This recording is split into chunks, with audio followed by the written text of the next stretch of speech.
तुम फिर सोच में पड़ गई। जेम्स बॉन्ड कुटिल मुस्कान मुस्कुराया। ठीक है, मैं पहले वाली ऑप्शन पर ही चलती हूँ। तुम फरार होगे और मैं कर्नल सैमी से मिलूंगी, पर याद रखना, अपनी उंगली दिखाते मैंने चेतावनी दी, इस बार अगर तुमने कोई चाल चली ना तो यकीन रखना, या तुम नहीं या मैं नहीं, यकीन रखना बॉन्ड से उलझने के बाद तुम ही नहीं रहोगे। बॉन्ड ने कहा। मतलब? मैंने दांत पीसे। मतलब तुम कुछ भी कर लो, बॉन्ड तुम्हें तुम्हारे ही देश में फांसी के फंदे तक पहुंचा कर जाएगा। तुम्हारा जिंदा रहना अब 2-4 महीनों की ही बात है। Bond Hansa. व्हाट? मैं उछली। हा हा हा। जेम्स बॉन्ड जहरीला कहकर लगाता हंसा। बच्ची हो अभी तुम, जरा सी आगे पीछे से बस फल फूल गई हो।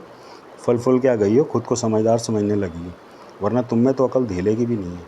यू डर्टी सन ऑफ ए बिच। मैं उंगलियों में पंजे लेकर उस पर झपटी। यू फिरंगी, तुम मेरे साथ फिर कोई अपनी दोगली चाल चलने जा रहे हो?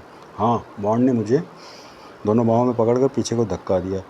और मेरी चाल में फंसना तुम्हारी मजबूरी है। बॉन्ड तुम्हारे जैसा रंगीन मछलियाँ फांसने में बहुत पहुंचा हुआ शिकारी है। धड़ाक। मैं उसके धक्के के उपरांत लॉकअप में दूर जा गिरी। फिर गर्जी। याद रखना बॉन्ड, तुम्हारा पाला अभी तक किसी हिंदुस्तानी शिकारन से नहीं पड़ा। जिस दिन मेरा दाव चला ना, उस दिन तुम्हें पता चल जाएगा कि मेरे जैसी रंगीन मछली भी तुम जैसे खेले का शिकारी का शिकार कर सकती है, और बखूबी कर सकती है। चलो उठो, अब बॉन्ड चुटकियाँ बजाता उठना। फोटो यहाँ से, वरना उठा के बाहर फेंक दूंगा। बॉन्ड तुम्हारी जैसी छोकरियों के दिमाग का मोहताज नहीं। Get out. वो चीखा।